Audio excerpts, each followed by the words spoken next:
So tomorrow we are going to host our Wine and Wisdom. It's featuring James Conway. He has a 25-year career as a special agent of the FBI. This will be held at the council offices. So make sure you register for this and for all of our upcoming programs. Then this Thursday, the council will partner with the Houston Producers Forum, SPE International, the Houston Energy Finance Group, for a fall social at the Wise Energy Hall. Have you been to the Wise Energy Hall? How many of you have? If you have not, it's a staple. You should go. If you don't know anything about energy, you'll come out knowing stuff. And it's phenomenal. You'll have a great time. So you'll have to register for that as well. Then on October 13th, at the Junior League, we will host Dean John Sherman. He is the Dean of the Bush School at Texas A&M, and he will be with us for a conversation on public service in America today. Then on October 16th, how many of you know we have our annual event? It's called the Jones Award International Luncheon. We honor leaders in our community who make substantial international impact. And tickets are...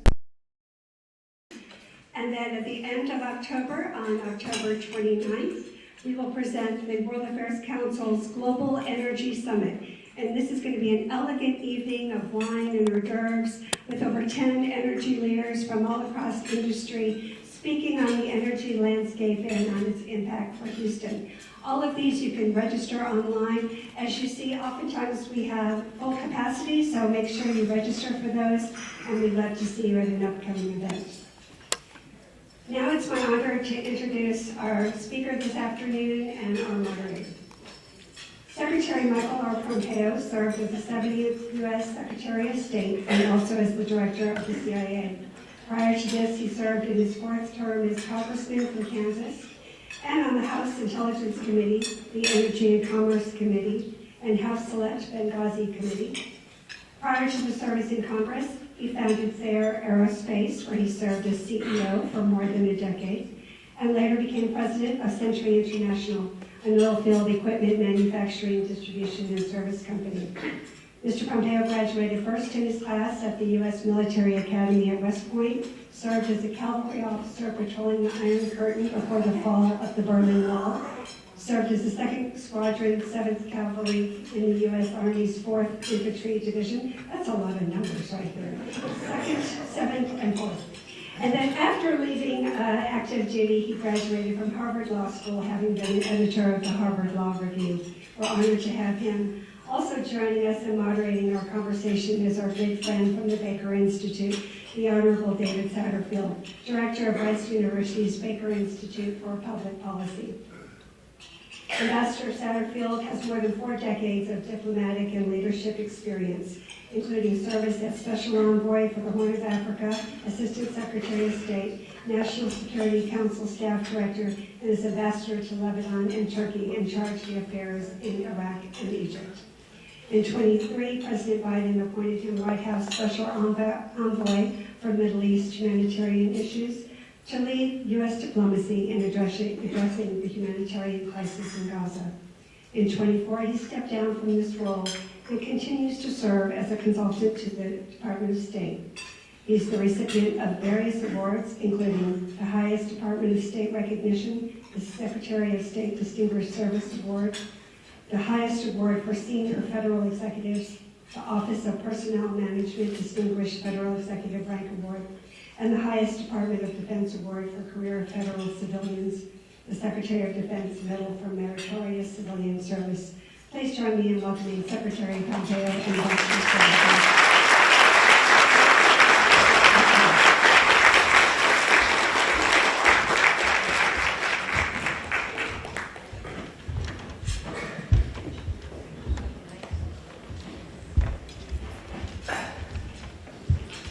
Marianne, thank you very much for the opportunity to be able to speak with such a distinguished guest today. Mr. Secretary Mike, thank you very much for coming here. And I'll start off with the world. There are various descriptors. Anybody got plans for the afternoon? There are various descriptors for the current articulated U.S. presidential policy towards the world. isolationism, unilateralism, something between the two, something entirely different and unique. But the real question here is, what is the role from the standpoint of America first? Let's take that as the goal, America first. What is the role of the United States in the international community? What's the role of alliances? Unilateralism versus multilateralism. Where should we be going? And what are the consequences, in your view, of not going there? Yeah. Well, first of all, great to be with you. Thanks for joining us here today. It's great to be with you too, David. David and I worked closely together when I was Secretary of State for a little bit, and you did amazing work on behalf of the United States, and for previous secretaries and some after as well. So good on you. Exactly the way a Foreign Service officer, a career professional officer ought to behave. For good or for bad, there's no substitute for American leadership in the world. It's going to fall on us. We're going to own it. The world is far worse off if we shy away from it, if we don't accept that responsibility, and of course accrue all the opportunity that flows from it as well. But there's just literally no second place. No offense to anyone in the room who doesn't have a blue passport, but if America refuses to lead or is incapable of leading for whatever set of reasons, the world is just a darker place. And so what does that mean? Look, in first and foremost, it's economic. We have most of the conflict you see around the world today, and if you gave me enough time, I could prove it to you, begins with this central thesis of how's the global economic order going to develop. And by the way, when we lead, it's expensive. The State Department's not cheap. Department of Defense isn't cheap. Always, as a former armor officer, always more M1 tanks is the answer to every security problem in the world. F-35s. You gotta get a tank, you gotta physically own it. And so it's expensive, but the benefits that accrue to us as a result of that, you can see. Look at this beautiful place we're in. Look at it. We're the envy of the world to this day, even though people get pissed off at us. Everybody gets it. No young kid in Africa is thinking, gosh, I really want to go study at Beijing University. Damn, I hope Moscow State lets me in. They want to come here. They want to go study at our great universities at University of Texas or Berkeley, or I would, by the way, stay away from Berkeley. It's just my personal view. But right, so that's the benefit that flows from it, all the innovation and all the greatness that comes from that. And so that means you have to go be the global colossus and own this thing. And everybody talks about it being a bipolar world. I'm against that. I think we should have a radically hegemonic world with the United States in charge. And that'll mean, what does that mean? That's not about braggadocious. That's not about like, oh gosh, these other people. It's people will want to be around that when we do it well. And we can't do that. We can't achieve that space, that leadership space, David, you know this, without our friends and partners and allies around the world. Pick a number. I'll stop here. Something on the order of 70 to 75% of the global GDP, if the world war began tomorrow, would fight with us and not with the bad guys. We have to earn that every day. And that's how we carry ourselves in the world. It's how we take risks on behalf of our partners and friends. By the way, not all of these are democracies, as we well know. Some of these allies that we need desperately, we need to work with them when we simply have shared interests, even though we don't approve of the governance model that they have chosen. It wouldn't be ours. It certainly doesn't look like ours. But we've got to find the right path forward. And my critique of American leadership, whether it's this president or his predecessor or wherever, it's that when they don't articulate that vision, when they don't explain to the American people why this matters, the capacity to actually deliver it diminishes, and people around the world start doubting, like, well, yeah, when it really matters, like, I'll be with you, but will you be with me? And you have to both convince them that's true and then actually live it as well. Let's talk about two issues that arise from that leadership role and leadership challenge. First is the role of foreign assistance, which has been much maligned, beyond maligned. Reform? Absolutely. Cheerfully sign up for that. Yeah. But not with a blowtorch. What is the role of foreign assistance in a properly structured, American-led world?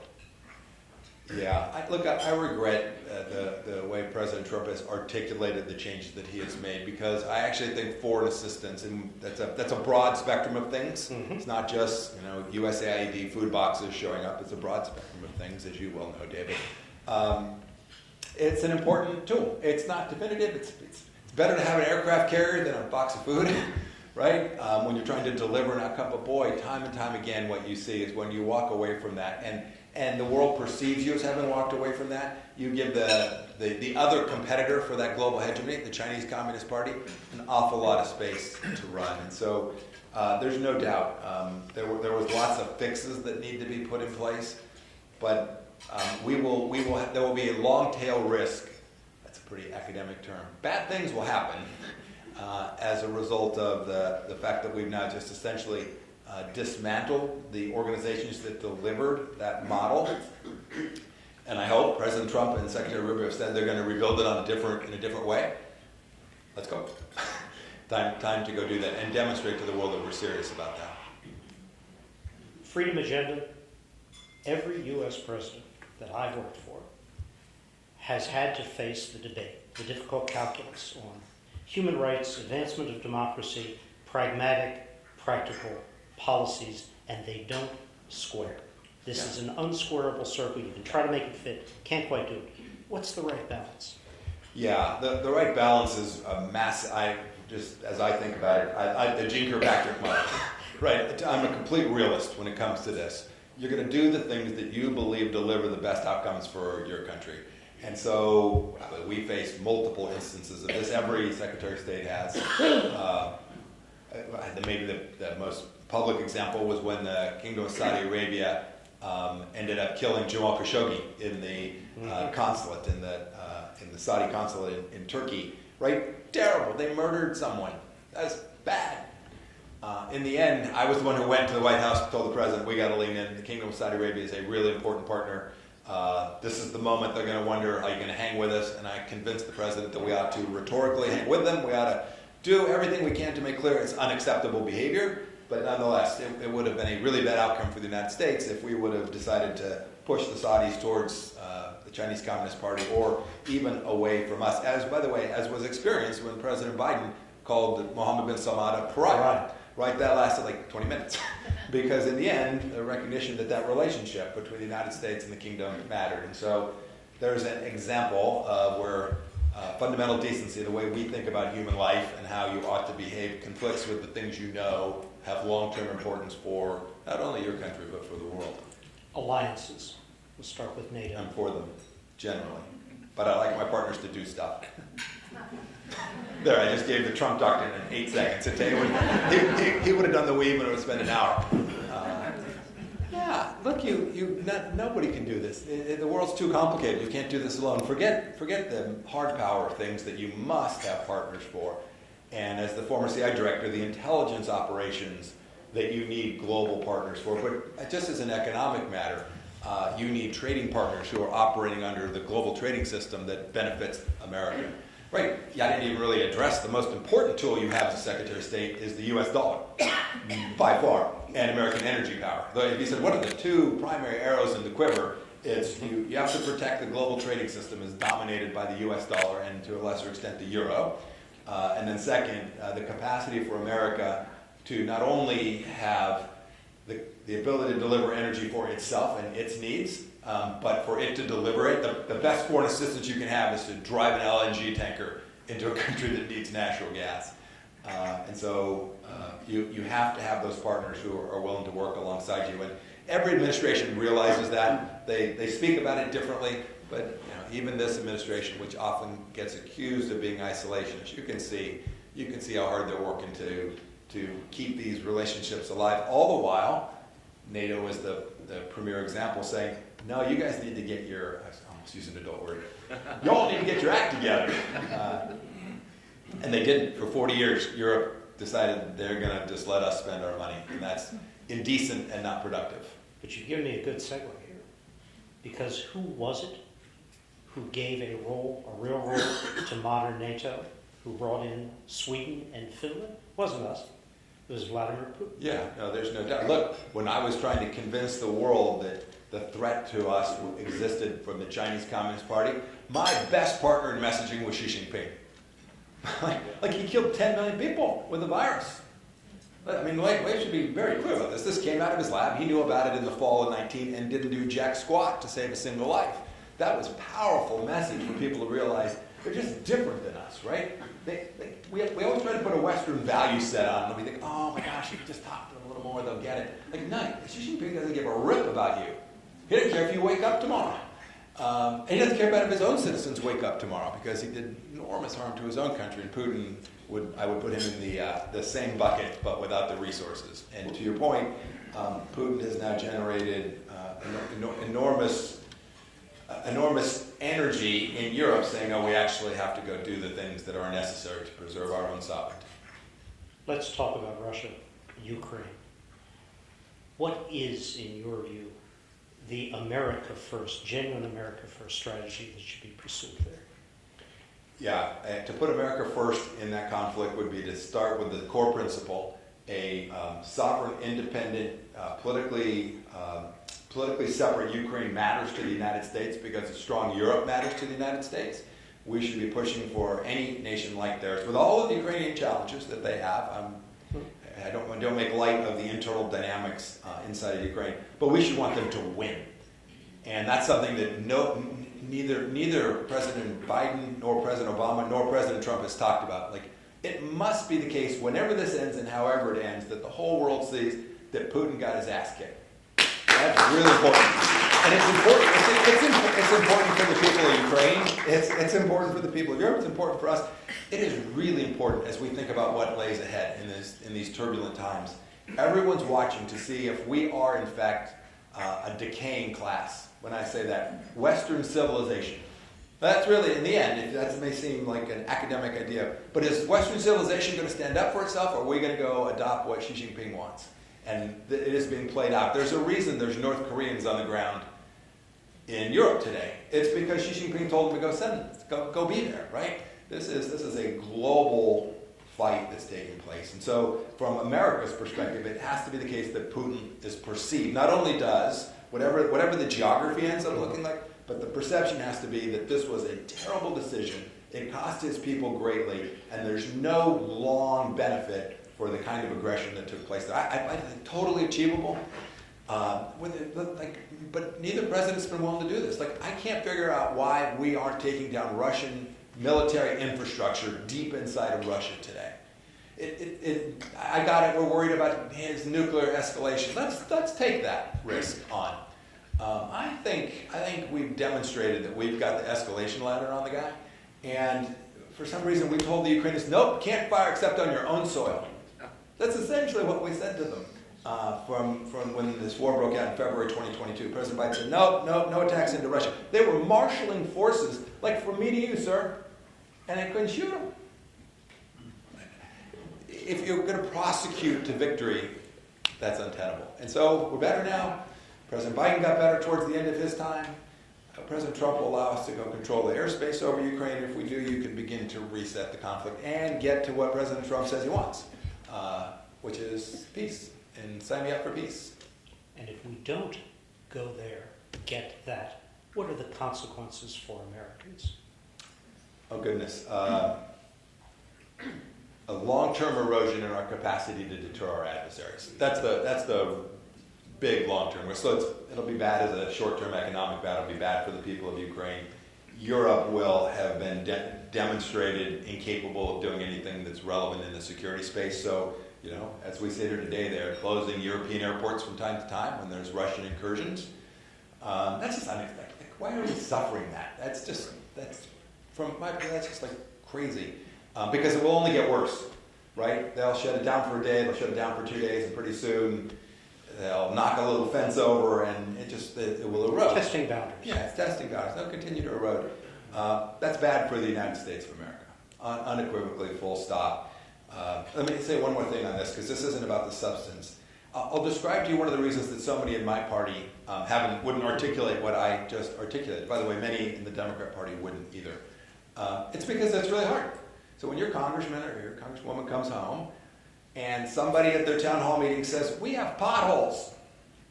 Why aren't you fixing them? Why are you sending all this money to the Ukrainians? If you're a congressman, the correct answer is, yes, ma'am, you're so right. That's it. Because you know what you do? You get out of there safely that day. And you get to live your life. It is a much harder argument to make, to say, why does this matter to the people of South Central Kansas or the people of Harris County, Texas? Like, why does this matter?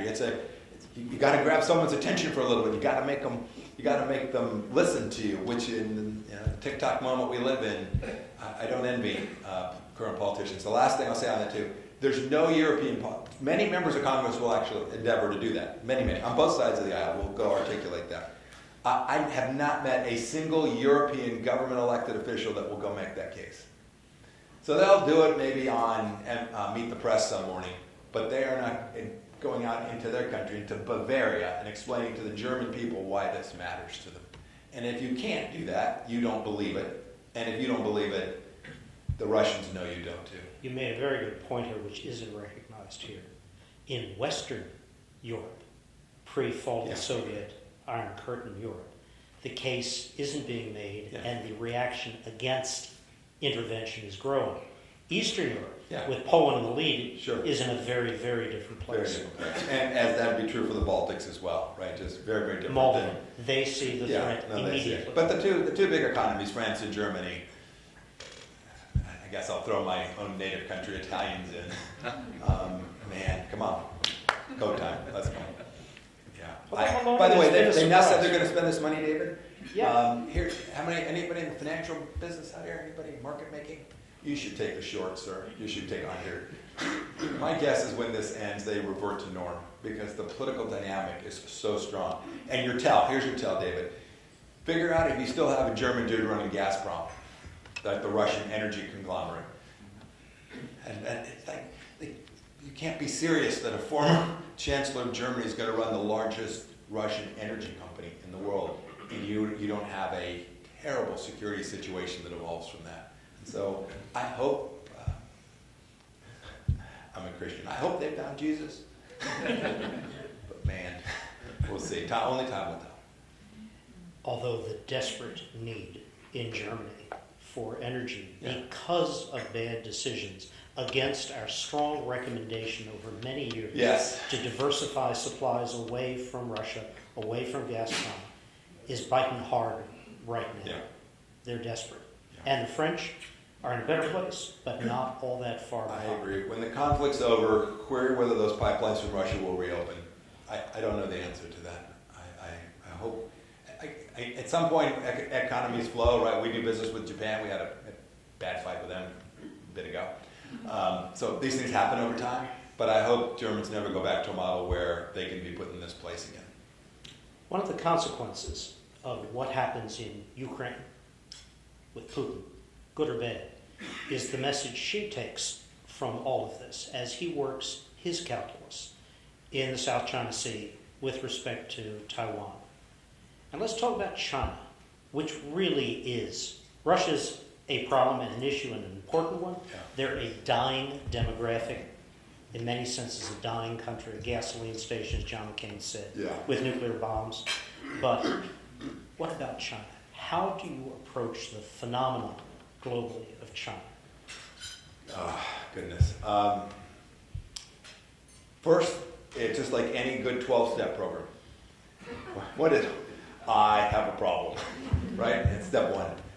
We're getting closer to that, although you see some of America's most prominent business leaders that would dispute that. They would say, no, we don't have a problem. The problem is the people like Mike Pompeo who think we have a problem, and we should all just figure out how to make this work together because they're too far. They're too powerful. They're too capable. They're no longer just fast following and stealing our stuff. They're now capable. I just think that's a dangerous path. So how do you confront them? It looks like this. Its first rule is convince our friends and partners that this is a challenge that we have to find our way through. Second, use the enormous economic power that comes from those friends and allies to pressure the leadership in China to, it's not about changing their internal dynamic. Fine, you want to be communist, knock yourself out. But you don't get to foist that on the rest of the world and impose enormous costs on them when they attempt to do so. We can absolutely do it. It's not about decoupling. If they want to build beach balls in Western China and sell them to Walmart, sounds good to me.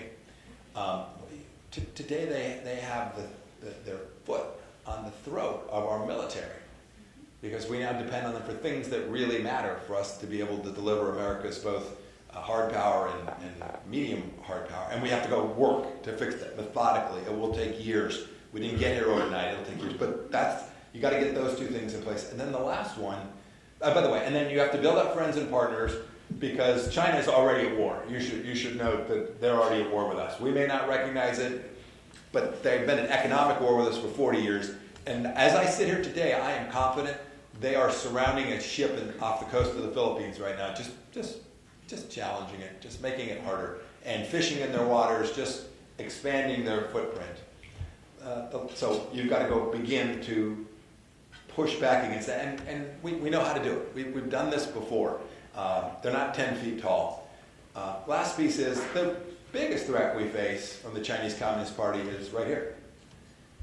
It's in every one of your businesses. Here's what I always, my wife always says I'm crazy because she says you hung around Donald Trump too much. But here's what I'll say, which by the way may be true. It's a separate issue. If you have more than 100 people in your company, you have someone in your company working on behalf of the Chinese Communist Party. And by the way, that's true for the state of Texas. That's true for Harris County. It's true for the Wichita Police Department. That's the scale of the threat. I call it the Chinese threat inside the gates. That's the scale of what they're able to do. I remember, I think I told the story when I was here last time. Like, you remember, I directed the closure of the Chinese consulate in this city. The largest spy operation ever conducted against the United States of America, to my knowledge, was being conducted right here, in your city. It's crazy. By the way, opened up a great piece of real estate for y'all. We have to take seriously that they are working to change the nature of our republic. And so when you see crazy stories in the news or what have you, or sometimes it's just a crazy story, but a lot of times it was Chinese global this is to your point about soft power and foreign assistance, right? They're intentionally trying to convince us that we are a nation that is indecent and in decline and in decay. And it is a multifaceted effort. It's worth noting, they're talking directly to your children and grandchildren today.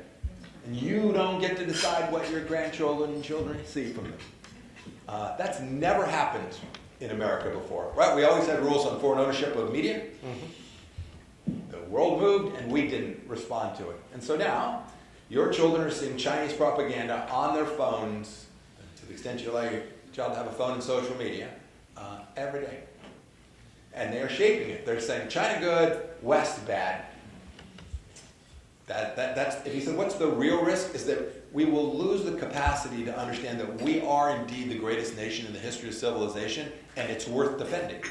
And if you lose that, if you don't teach it in the schools, and if that's the message they hear, we'll raise a generation or two, and we'll wonder what happened. Is it possible to deal with China effectively as a nation if we do not deal with Putin in Ukraine? It's much harder. It may not be possible, but I'll leave open the possibility. You have to deal with the weaker child, right? You have to go convince the weaker child that he should not be cozying up to that guy. And it's also plausible, right? Putin doesn't like being the junior partner to Xi Jinping. And watch the visuals. Yeah, no. It's humiliating. It's humiliating, but necessary for him today. There's no alternative, right? Look, by the way, there's just 5 problems. The Chinese, the Russians, the Iranians, the Venezuelans, and the North Koreans. I got them all, right? And by the way, they're all working together. So we should, the other 174 of us, or however many we're counting to, and we ought to go be working against that, call it whatever, the Axis, the group, the Black Hats. We'll crush them. And we ought to. And most importantly, we will deliver amazing outcomes for the people that live in those countries. People forget this. It's not... I have nothing against Chinese people. My 2 senior advisors in the State Department, you remember? Miles Yu and Meng Chang. Go ahead, accuse them of being racist like I was accused of being a racist, right? These folks actually lived there, and they know what that regime does to its own people. If we can muster the temerity to defend the things that matter, we will open up lots of opportunity for the people in those countries. And that's 1.3 or 4 billion people in China. It's I think Senator Cruz forgot at one point. It's 50, 60 million people in Iran, maybe 80. That'd be a glorious thing for America to do, and only America can pull that off. Okay, you had mentioned Iran, which leads me to the painful topic of the greater Middle East, which we do have to address for a moment. Iran, major setback, 12-day Israeli campaign preceded by the two extraordinary events: the fall of the Assad regime, 54 years of brutal, murderous, kleptocratic dictatorship, and the physical connectivity in the Shia crescent from Iran to Lebanon, and then the diminution, decapitation of Hezbollah's leadership. Still there, still armed, still potent, but not what they were in the past. Where do we go from here? We'll get to Gaza at the You end. bet. So look, by the way, full disclosure, I'm biased. The Iranians are still trying to kill me. So, so I have a rooting interest in this. By the way, the bounty on my head's $1 million. Some days my wife thinks it's a little low. Other days, I was like, I don't know. Is this dynamic pricing? Yeah, no, absolutely. Don't take out the trash, GoFundMe campaign. Exactly. Or some such. Look, it is the case, Dave. This is you know this far better than I did, more deeply than I did. You experienced this for decades. I'm a relatively newcomer to this. But it is the case that post-revolution, 1979, this is the weakest the Iranian regime has ever been. And that's both true externally, their proxy forces, and even internally. Absolutely. And so that's a good thing. We should credit the Israelis for that. We should applaud what they have done because they led that. By the way, probably couldn't have done it without us, but in any event, they did put the heavy ore in the water. I can assure you they couldn't have done it without us. So they took a lot of risk and did things that people said they shouldn't, and they did, and the world is better off because of those achievements. And so now the Trump administration, I think, has to confront now. So here we are with all this relative power. I hope they will do really three things: continue to work the Gulf Arab states, continue to bring them on sides. The Gulf Arab leaders all know, whether they can say it quite as publicly as they might like, they know the problem child is the Iranians and the Muslim Brotherhood, and they are prepared to do lots of things to take those two extremist risks down. So we have to continue to work alongside them as good partners. Second, you can never create a gap between the United States and Israel. The whole world has to believe that we are tied at the hip. And then we have to make sure that the Israelis do the things necessary so that their internal political dynamic is sustainable. People think it's like really bad now, but I think there were, David, you'll correct me, I think we had 4 Israeli elections when I was the Secretary of State. So the political stability in Israel is kind of like political stability in France today. Like, nice to talk about, but seldom seen. And no one knows how to get back. So you have to create a strong, thriving democracy in Israel. And then we have to do our best to convince the rest of the world that Israel ought not be treated as the pariah nation that so many of them have treated it. The UN votes against Israel as a matter of reflex, and you have to try and create a narrative that says, no, this is an important international country with the right to exist. It is the Jewish people's homeland. And if you can do those things and bring them together, you can put pressure on Iran, and you can give the Iranian people a chance to change at least the nature of the regime, if not the regime itself. My motto would be maximum pressure on Iran, try and convince the Chinese not to support them, sanction Chinese banks that buy Iranian oil. There's a whole host of tools, but pressure to give even more space for the Gulf Arab states to actually deliver peace and prosperity in the region. I would certainly subscribe to the 2 fundamental principles of cultivate and maintain the Gulf states on your side, because yes, they do see the Muslim Brotherhood, whose reflection is Hamas in Gaza, and Iran as the primary threats. It isn't spoken publicly, but I can. The greatest concern of the Gulf states is not the images coming out of Gaza of suffering Palestinians. That's a street management issue.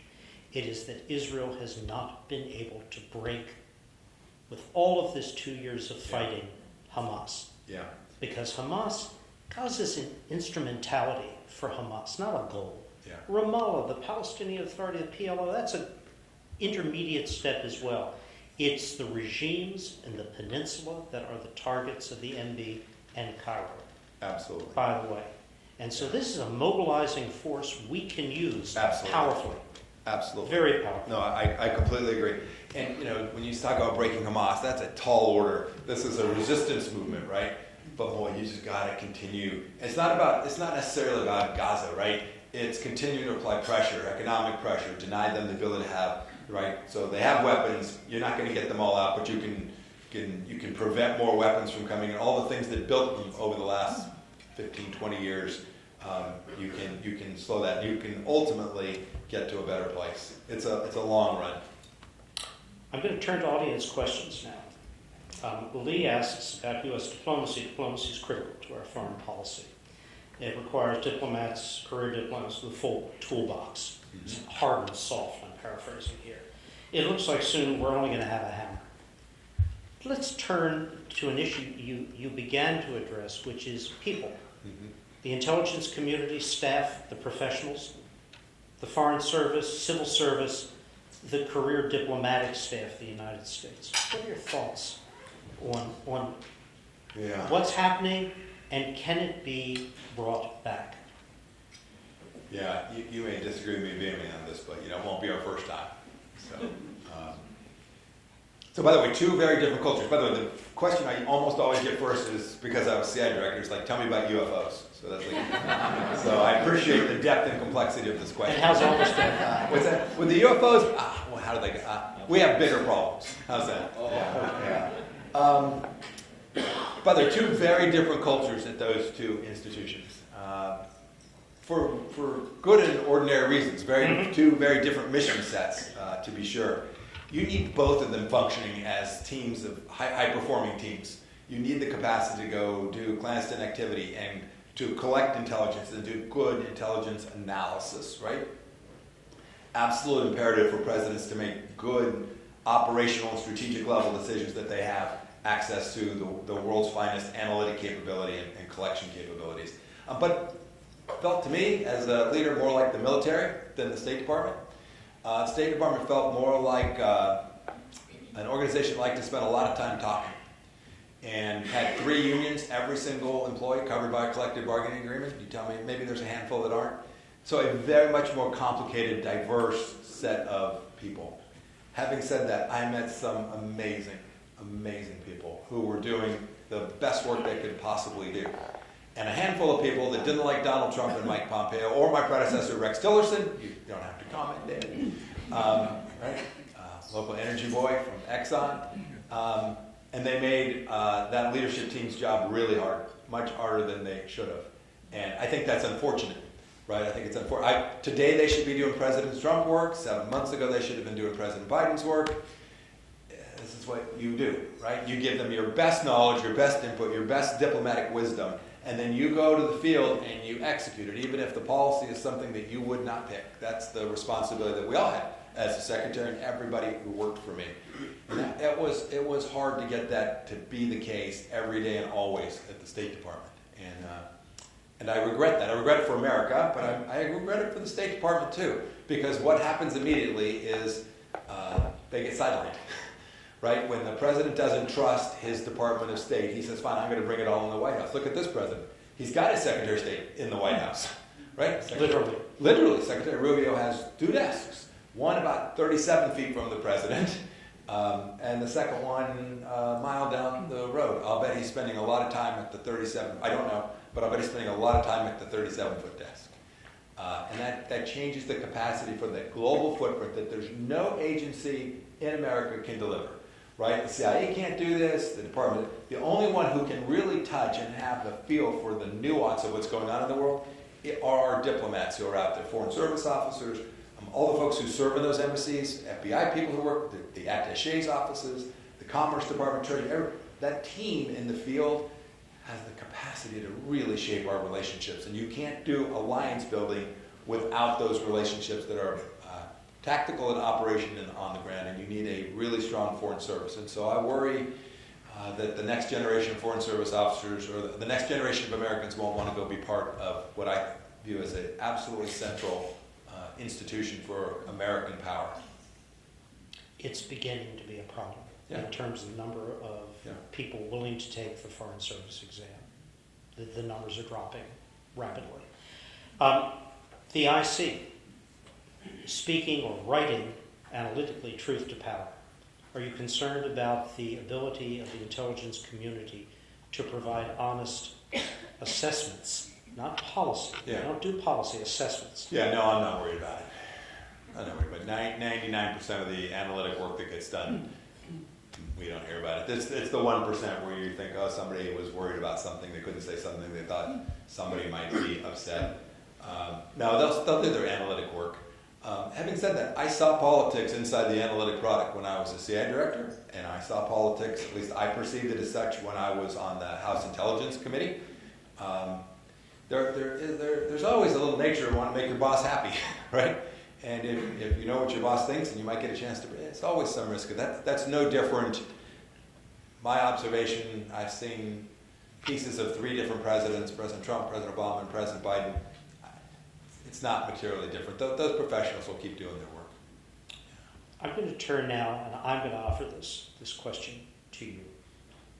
Let's turn to the United States, where we are as a nation, as a people, in terms of values, political process, discourse. Over to you. Yeah, I'm not sure, David. I'm not sure where to break into that. I guess the place to really start is, my wife always joke, like, people walk out and like they go pop a Xanax, like, you're so depressing. You should know I'm confident we're going to prevail. I said you should be short European defense expenditures. You should be long America. This economy is really hard to break. Multiple presidents have tried. For decades, by the way. I grew up in Southern California. President Nixon put wage and price controls in place. So many presidents have tried. It's just really hard to beat us all back. So I'm very confident. I worry about 2 things, and they're related. And they're really related to where you just began when you talked about the independence of the intelligence and their capacity to do truth to power or analytical work. I worry about their ability to do that. It is tough to find people of means who will allow their children to go through America's K-12 public institutions in urban America. You should parse that sentence carefully because I did, but I don't think. If anybody want to refute that, if you don't want to do it publicly, find me out in the hall because you have not spoken to inner city Americans. Those schools are an embarrassment to the world and to the American people. And if we don't fix that, it's a little bit about social mobility. It's a little bit about the decaying governments in these big urban environments. Wichita, Kansas, the place that I lived for 25 years. USD 259, continuing scores sliding every year in math and reading. Now 26 years running. Come on. That's not, no, when you think of urban city, nobody says USD 259 Wichita, Kansas. Everybody thinks of Chicago or Baltimore, LA or San Francisco or Houston or Dallas or wherever it may be. You have to fix this. If you get this wrong, Xi Jinping will roll us. And so you all, stop worrying about who the president is. Stop worrying about who your congressman is. Go find a good school board member. And if you can't find one, go run. I mean that. By the way, how about this? Show of hands. Who's been to a PTA meeting in the last decade? Okay, any of you go to a PTA meeting when your children weren't involved? No, all hands. There you go, thank you. The Chinese Communist Party shows up at PTA meetings. And they distribute a check for $10,000 for a swing set for your school. It's not because they care about your kids' health and welfare. And yet, we don't go. We don't care about it. We watch Fox News, or we watch MSNBC, or we read our Twitter scroll, and we don't actually go get involved in the central institutions that can shape our nation. And they're not in Washington. I wish I could tell you. I served there for 10 years. I served in Congress for 6 and in the executive branch for 4. We're going to elect bad presidents and good presidents. And you're going to disagree about which is which. The truth of the matter is, the thing that really matters is, are we going to educate that next generation appropriately and properly? We're going to teach them that the Federalist Papers had it largely right, that our Constitution is a really good thing, and that we had slavery here, and that sucked, and it was really bad, and we did horrible things to African Americans. We talk about all of that, but if you can't educate them on American history and civics, David, everything we've talked about today is useless. Second thought is, I do worry about these, our core institutions, places like you mentioned the FBI briefly. You can't politicize these things. I have 3 former members of my congressional staff who are now at the FBI. One of them's in Milwaukee. I saw a picture of him the other day. He's got hair down to his ass. He's doing counter-narcotics, right? Blending in with drug dealers, risking his life every night. I've got another one who's working in Nevada, doing complex financial investigations. I think they're young. They're both in their early 30s, I think. What do they want to do? They want to go out and protect us. We shouldn't allow the leadership at these institutions to politicize. And that risk is incredibly real, that we will either have it happen or it will be perceived to have happened. We shouldn't talk about Trump judges and Biden judges and Obama judges. I'm sure I've done that before, so if I have, show me the video and I'll apologize, because I'm imperfect too. But we should talk about judges, because our court system is the envy of the world. You can actually sign a contract in America and litigate. Godspeed with a contract with the Chinese and go into Xinjiang and say, hey, I'd like to show up with the magistrate and take a deposition to, these are the institutions that have made this country great. And that's not just true of the federal judiciary, it's true of the county court systems all across America. We have to get those right. And so people, and I am incredibly blessed, I still have some capacity to speak and people will at least turn the TV on for a minute. We have to talk about those institutions in a way that reflects the values that have gotten us to where we are after now 250 years. If we don't, if leaders don't do that, if leaders behave poorly, or leaders pardon their family members, I don't mean that remotely partisanly, the whole world watches that. David, you know that. How many, you don't answer this. How many times do you think our leaders now who are out in our embassies are hearing from the other countries like, hey, it's starting to look more like us. You wanted us to look more like you. That's just unacceptable. And will lead, if you said, Mike, what's the real risk? That's it. It's not an external foe. It's inside. That if you said, what breaks my heart and worries me for my little grandson, who's now almost 6 months old, for him to do well, those institutions have to remain institutions that we're all deeply proud of. And if we get that right, we'll be back to bad guys. One more institutional question.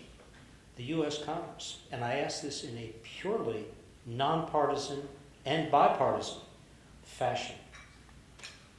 Both parties, both the House and the Senate. Mm-hmm. Yeah. Where do you go? It's very difficult as an institutional matter. I was there for 6 years. You're one of 4 in the House, one of 435. We had the majority. We didn't have the White House when I was there. I think that's true for all 6 years. Very little you could do. Even if you could muster the 260 folks on your side at one point, and then 225 by the end, very little capacity. And so executives take the white space and say that's mine. I don't have a fix for this one. It's incredibly difficult. Look today. You have the Republicans have the majority by 3 today. Depends who's... You've got one remaining. Depends who's elected Democrat hasn't been sworn in yet. So yeah, it depends who's been sworn in. It depends who's sick today. So they got a 2 or 3 vote majority. There's nothing you can do with that. You have a deeply divided polity. Those members are hearing from the most extreme parts of their own party. And in primaries, you're going to face a fascinating one here in Texas. They're hearing from the most extreme parts of their... Because I can be political. You get Mike Pompeo unplugged. They hear from the most extreme parts of the party. You can't get through a primary without responding to that in some way. And so the system's set up that way. But if you ask me what I count on, I go back to Federalist 10. The founders knew this would happen. They foresaw moments like this. By the way, they lived it. Don't forget, there were people killing each other on the floor of the House of Representatives not too terribly long ago, right? So we always think our moment is the worst. I hope Congress will begin to take back some of its power. It's a 40-year slide. And I don't know how to, even if I was there, I don't know how I'd pull that off today. Something will have to fundamentally shift, and I don't know the pathway to get there. So a possibly unfair question to ask you. Optimist, pessimist, hopeful? Where do you place yourself on the broad issues of America, Americans, comity, a national message and mission? Yeah, I'm a complete realist, which leads me to be an optimist. Because you see the dynamic. As difficult as we all think it is, as complicated as we all think it is today, anybody parking their global capital in renminbi? No. Is there some risk they will 25 years from now? Mm-hmm. If we don't get our act together? Yeah, there's some risk of that. But today, everybody still wants to be with Team America. Even though sometimes we make it complicated and make it difficult. I think we'll get it right. But I turn back to, it's not an independent variable. The variable is dependent on you all. And I don't mean that to either burden you or flatter you. I mean that because that's my observation. The best things that happen in America do not happen in Washington. David, it's not been my experience is the best things happen when one of you says, I'm going to make the chili dinner for my church on Wednesday. Or, my company, we're going to put $500, we're going to give it to this Little League team so they can get new uniforms. Right? Like, that's where, if you said, Mike, why do you believe? It's because that's still happening. And by the way, I joked about school board. I mean that wholeheartedly. And I've now seen lots of folks, some of whom I hope do not get elected, but I'm happy that they're willing to go out and say, I'm going to put myself forward for a vision for what I think American education ought to look like. And I'm going to go to the city council meeting. Anybody ever been to a city council meeting when you didn't have something on the agenda? It's painful. Right? I got it. Because there's a lot of good things to do. I don't know what time your city council meeting. Tuesday nights. There's a lot of good things to do. But why not? Go there. Watch it. It'd be fascinating for you all to show up one night. They haven't had this many people at a city council meeting in Houston. I have no idea if it might get. Anybody? 10 years? 20 years? You may have had some controversy where everybody showed up one night. But week in, week out, a lot of empty seats. Why is that? Yet thousands of people will rally in the streets on behalf of Palestine. It's really, I don't mean that, but I find that remarkable. Nobody will go rally to make sure the city council has enough money to do it. I find this is the odd admixture that the founders were actually worried about, that we would centralize so much power and authority in Washington and we would forget about the things that made us decent. So there's my charge to you. Go get involved. Run for your, whatever, which does a district advisory board. It's really ugly. It's no fun. And I did it. By the way, I also ran for homeowners association board. Who's on an HOA? Come on. I was furious. Now you're into real partisan. I was absolutely furious about shake shingles in our neighborhood. And here's what's funny. 35 years later, I do not know which side of the argument I was on.